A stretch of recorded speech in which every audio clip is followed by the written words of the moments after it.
Welcome back, Cosmic Crew. I'm Stephanie from Immersive Spirit, and I'm here with your astrological insights for the week of May 25th, 2026. So, last week we were moving through a quieter stretch, and it's one of those weeks that felt more interior, more like gathering than it felt like going. And if you used it that way, great, because this week is asking for everything you gathered. That next wave is here. We are building toward one of the most electric and revealing moments of late spring, a full moon in Sagittarius on Sunday, May 31st. And the road to get there, it's not gentle. This week holds some of the most significant planetary tension that we've seen in months. The kind that doesn't let you stay comfortable. It's the kind that has something true to show you. Now, if you're newer to astrology, here's the simplest way I can put it. The planets are not causing things to happen to you. They are reflecting what is already in motion in your life, in the collective, in the patterns that you've been living inside of. What astrology does is give that motion a name, a timing, and a way to work with it consciously rather than just being pulled along by it. All right, so let's get into it. First, we're going to spend some time with the transits that are going to shape the entire feel of this week. A transit, simply put, is when two planets form a significant geometric relationship to each other. And depending on that angle, that relationship is either flowing and supportive or it can be tense and activating. This week, we have a little of both. Monday afternoon, the Sun in Gemini squares the North Node retrograde in Pisces. The Sun in Gemini is curious, quick, and genuinely hungry for information and connection. The North Node is not a planet. It is a mathematical point in the sky that represents the direction the soul is collectively moving, the evolutionary edge. So when it's retrograde, it invites reflection on that direction rather than forward momentum. Right now, the North Node is in Pisces. It's a sign associated with intuition, surrender, and the kind of knowing that lives beneath conscious thought. When the Sun forms a square to the North Node, that 90-degree tension, we may feel caught between the mind and the soul, between gathering more data and simply allowing ourselves to know, between staying busy with ideas and actually sitting with the mystery that they're pointing toward. This isn't a transit asking you to abandon Gemini's gifts. Curiosity and communication, those are going to be profound tools for us. It's asking you to direct them towards something that matters, to pause the curation of information and ask, what do I actually sense to be truth underneath all of the analysis? So that's already a good start. Later on Monday, we have more Mars in Taurus, square Pluto retrograde in Aquarius. This one's our week's heavyweight. It deserves some real attention from all of us. First, some context. Mars is the planet of will, drive, and action. In Taurus, which is an earth sign known for its steadiness and determination, Mars is slow, embodied, and fiercely stubborn. It wants what it wants, and it will hold on until it gets it. Pluto is the planet of transformation, power, and everything that lives, excuse me, that lives beneath the surface. When Pluto is retrograde, meaning it appears to be moving backward from our vantage point here on Earth, its energy turns inward. Rather than forcing external transformation, it asks us to examine the power dynamics operating inside of our own lives. And right now, Pluto is in Aquarius, the sign of systems, collective structure, and the question of how power moves between individuals and institutions. A square is one of the most activating angles in astrology. It's a 90-degree relationship between two planets, and it creates genuine friction. It's not bad friction, it's productive friction. It's the kind that reveals really what needs to change. When Mars and Pluto form this square, you might feel it as resistance. Someone or something pushing back against what you've been holding on to. You might feel it as a power struggle, internal or external. The body tightens, the will hardens. A situation that seemed stable suddenly reveals the tension that was always running beneath it. And here's what is important to understand about this transit. It's not here to punish you. Pluto retrograde is asking you to look honestly at where power is operating in your life, where you've been gripping it too tightly, or where it has quietly been taken from you. And Mars in Taurus is being called to transform not just what it wants to possess, but what it actually genuinely values. This is pressure with purpose. It's uncomfortable. It's also alchemical. Then we have Venus in Cancer squaring Saturn in Aries on Thursday, and that's at 9:02 p.m. Venus is the planet of love, beauty, belonging, and the things we value most. In Cancer, which is a water sign known for its emotional depth and its instinct toward home and safety, Venus is very tender, protective, and deeply oriented toward that kind of love that feels like coming home. Saturn is the planet of discipline, reality, and long term structure. In Aries, the sign of courage and independence, Saturn says, stop waiting to feel safe before you act. Build the thing, stand in your own authority. The safety you are seeking cannot come from outside of you. When Venus and Saturn form a square, which is that activating 90-degree angle, the friction between these two very different energies becomes very personal. It may show up as a relationship feeling more effortful than usual, a financial matter that requires honest discipline, a moment of recognition that love sometimes looks like boundary setting rather than softening. Or it could be a quiet reckoning with the fact that the belonging you've been seeking externally is really asking you to be built within. It's not a transit of loss, it's a transit of maturation. What Saturn touches, it strengthens, even when it hurts, especially when it hurts. It's teaching. Sunday, May 35th. We are for 35th. Wow. May 31st. Can you imagine if we had 35 days in a month, how that would mess with our calendar? I digress. We have our full moon in Sagittarius, 2:45 a.m. So after all of that pressure, after all of that depth, after all the preparation, that full moon's arriving. And full moons happen when the sun and the moon are exactly on opposite sides of the earth. So it's that maximum illumination, maximum visibility, maximum emotional intensity. Full moons are traditionally associated with culmination, revelation, and really release. Whatever has been building reaches its peak, and whatever is no longer true becomes very difficult to ignore. Sagittarius is the sign of truth, expansion, philosophy, and fire. It is the archer, oriented toward a distant horizon, committed to the belief that what lies ahead is worth moving toward. A full moon here illuminates what we've been avoiding seeing. It burns off the fog and it reveals that landscape beneath. So, after a week of friction and in the deep waters of Scorpio, I mean, this lunation's going to arrive like a fiery torch, right? So whatever's been building in your life, it's a truth that you've been circling. It's a belief that you've been quietly questioning, maybe a direction that's been pressing for your attention. This full moon in Sagittarius is going to have a way of making it very, very clear. Fire doesn't destroy, it's revealing. And then it asks you to release what's no longer true so that you can stand fully in what is true.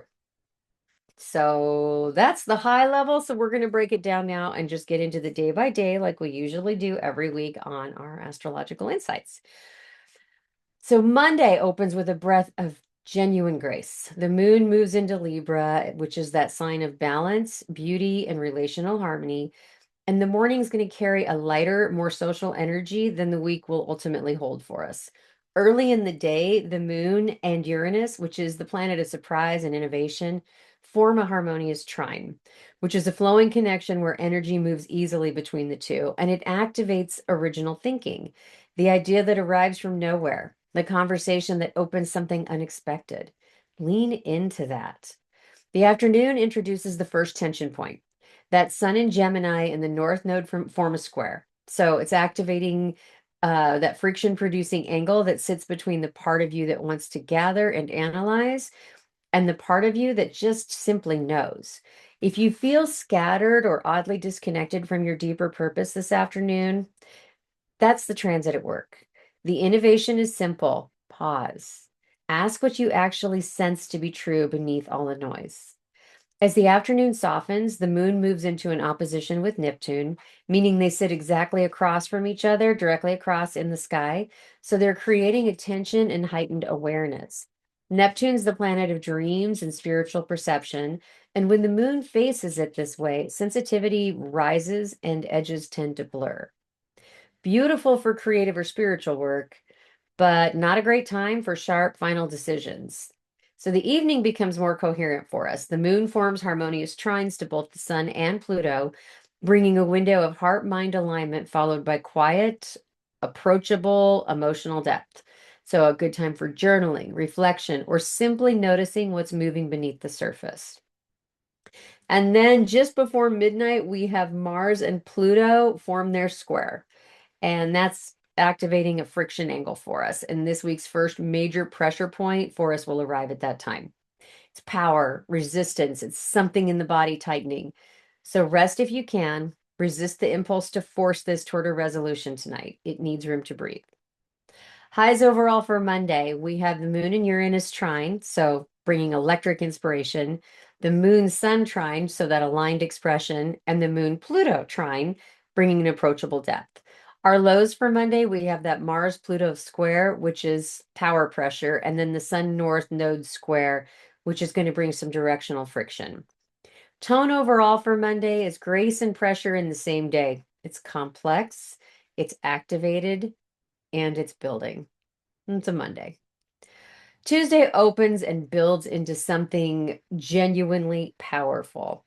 Overnight, the moon in Libra and Venus square each other, and a tension between social energy and the pull toward home and closeness. And then the early morning, and it brings that opposition between the moon and Saturn, which is that planet of reality and responsibility. Emotional needs and daily demands are bumping up against each other. Stay grounded. Just take one thing at a time on Tuesday. As the morning opens up, the sun connects with Vesta, which is an asteroid representing sacred devotion, the inner flame, what we tend to that matters most. And it's in a sextile, which is a supportive opportunist angle between two planets. Think of it as a helpful door that's open if you choose to walk through it. It's a nudge toward recommitting to creative practice, a spiritual discipline, an intentional way of showing up in your days. And then we have our day's crown jewel, the sun and Pluto, the planet of deep transformation. What lives beneath that surface form a trine. It's harmonious, flowing connection where energy is going to move with ease and power.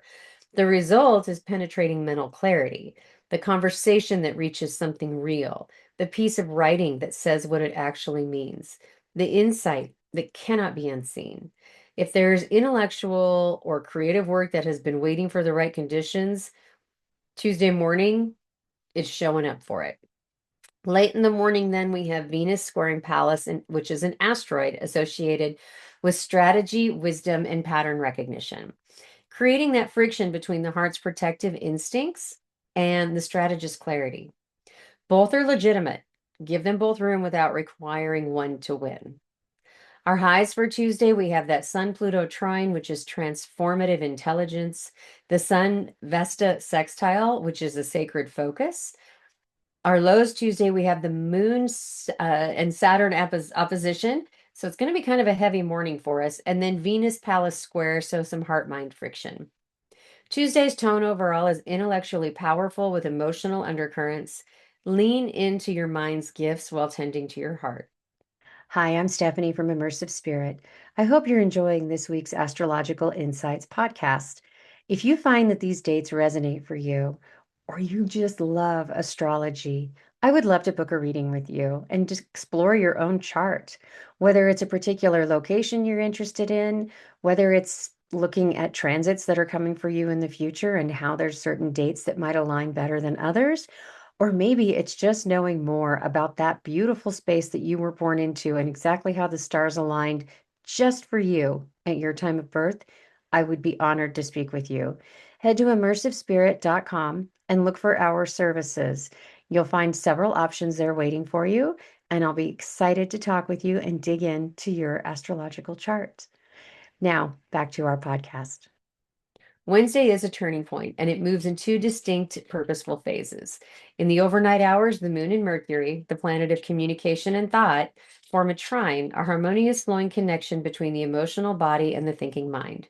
For those who wake in the night, ideas and clarity may arrive easily. Write them down. The moon also reaches its gibbous phase, the stage just before full, when the light is nearly complete and something in the air begins to feel like both pressure and anticipation. We're in the final build towards Sunday. It's a time for refinement and preparation. The early morning brings a square between the moon and Jupiter, the planet of expansion, creating a tendency toward emotional excess or overgiving. Check whether the generosity you're extending today is coming from genuine fullness or from anxiety. The afternoon delivers the day's most emotionally significant moment. The moon in Libra forms an opposition with Chiron, which is an asteroid often referred to as the wounded healer.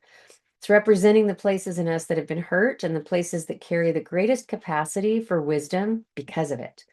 In Aries, Chiron holds wounds around identity and self assertion, the right to exist fully and take up space. When the moon sits directly across from Chiron, these wounds tend to surface through relationship patterns, specifically the places where you have kept the peace at the cost of your own truth. The question this transit holds: who are you when you stop managing other people's comfort? By early evening, the moon shifts into Scorpio and the week changes tone entirely. Libra's grace gives way to Scorpio's depth and unflinching emotional honesty. We descend. Whatever was stirred by Chiron will now be felt more fully. This is not a detour, it is the preparation. Before the fire of Sunday's full moon, we are asked to know what we are actually carrying. Our highs Wednesday, that moon Mercury trine with mental, emotional harmony overnight. Our lows, we have that moon Chiron opposition, wound surfacing, and then we have the moon Jupiter square. So a tendency to overextend ourselves. The tone overall is a turning point, right, for us. And this is the week's descends into a more purposeful way in the days ahead. Thursday is layered in the most meaningful way, and it asks for patience and presence in equal measure. In the pre-dawn hours, the moon in Scorpio and the North Node, that point representing that soul's deeper direction for us, form a trine, which is that harmonious connection that brings emotional intelligence and spiritual direction into alignment. If you wake before sunrise, pay close attention to what arrives: feelings, images, a knowing that exists before words. This is meaningful material for you. The morning carries more intensity. The moon squares Pluto, that activating friction between the emotional body and the planet of what lives beneath the surface, and shadow material presses to be acknowledged. Then the moon moves into direct opposition with Mars, creating tension between what you feel and what you want. Give both sides room without forcing them to agree before they're ready. Something beautiful shifts in the late afternoon when Ceres, the largest asteroid in our solar system, representing nourishment and the sacred exchange of care, moves into Gemini, the sign of language, learning, and connection. Ceres changing signs reorients the question of how we feed and how we are fed. In Gemini, nourishment becomes linguistic, the word that lands, the conversation that genuinely sustains you, the story that feeds something deep. Begin paying attention now to what words are actually doing in your life. The evening holds both tenderness and challenge.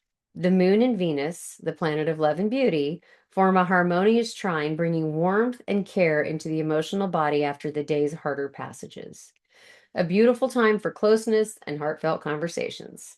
And then Venus squares Saturn, that activating friction between what the heart desires and what reality is asking it to build, closing the day with the most significant transit of our day.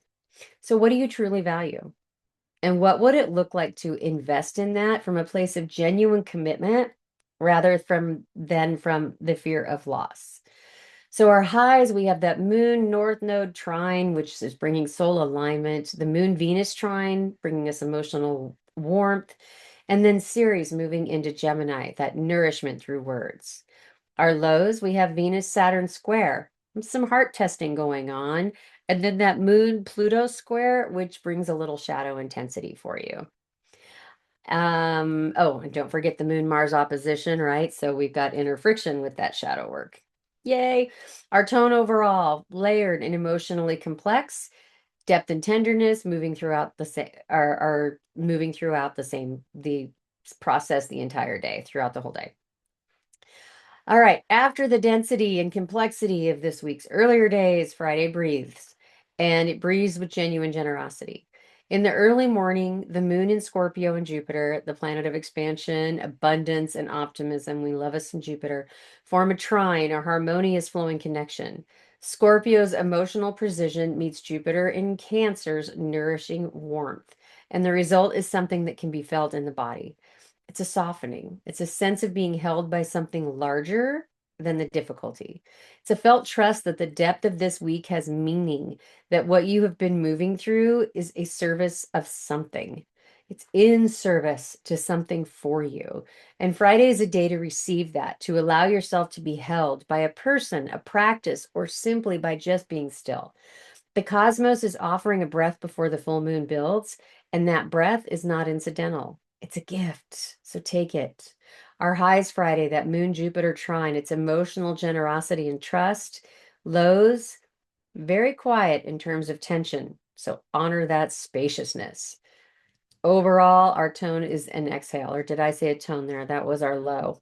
Tone overall is an exhale. Just let it all land. Friday's a great day. Saturday, the electricity arrives. When the moon shifts into Sagittarius in the early morning, everything lifts. The Scorpio weight gives way to fire and restlessness and the urgent desire to seek, to know, to move toward the horizon. And then the day begins activating in waves. Mid morning, the moon and Uranus, the planet of surprise and disruption, form an opposition, sitting directly across from each other in the sky. Emotions can feel unpredictable. Ideas arrive from unexpected directions. Stay open rather than trying to control anything that surfaces. In the afternoon, the moon squares the north node. That activating friction arrives with the directional question of its center. What story have you been telling about where you're going? Does this still feel true? Certain stories become very difficult to maintain in the approaching light of the full moon. And just minutes later, the moon and Neptune, the planet of spiritual depth and the infinite, form a trine, that harmonious connection that opens the afternoon into something visionary and still. Meditation, creative practice, quiet, contemplative time, all are going to be potent for you in this window. By evening, the moon forms one final harmonious connection to Pluto, a supportive sextile that offers a quiet deepening before the peak. The night is charged. The full moon is just hours away. Our highs for Saturday, that moon Neptune trine, spiritual depth and vision. The moon Pluto sextile, which is depth without force. Our lows, that moon Uranus opposition, which can bring some unpredictability. And then the moon North Node square, which can bring some directional questioning. The tone overall for Saturday, though, is electric, it's building, it's restless. The night will matter. On Sunday, as we wrap our week, Sunday, May 31st, and our month, in the early hours of the morning, that full moon in Sagittarius will peak. So, full moon happens when the sun and the moon are sitting directly across from each other. It's that maximum illumination, maximum emotional intensity, maximum revelation, maximum release, as we talked about. And after a week of friction and then Scorpio's honesty, the accumulated truth, that fire of Sagittarius arrives blazing.